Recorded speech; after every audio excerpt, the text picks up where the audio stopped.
Mounted officers patrol on 4 hooves instead of on 4 wheels to protect the citizens of Albuquerque on a daily basis. They ride in Western and Aussie saddles, wearing black cowboy hats and cowboy boots. Pretty cool look. Western riding on draft horses. They train in both English dressage and, of course, Western. Albuquerque Mounted Officer and lead trainer Charles Breeden was very respectful while setting boundaries.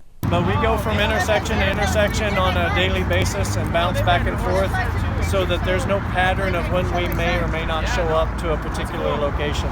People in the middle of the day highly intoxicated from drinking in public and getting into fights with one another.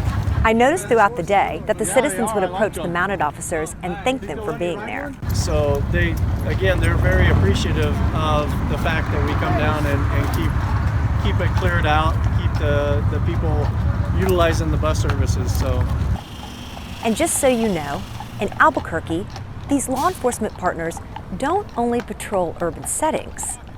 They are sent on calls in the mountains and haul out to any location to keep Albuquerque safe. Remember, they wear a badge for a reason. They are very highly trained police officers on horseback.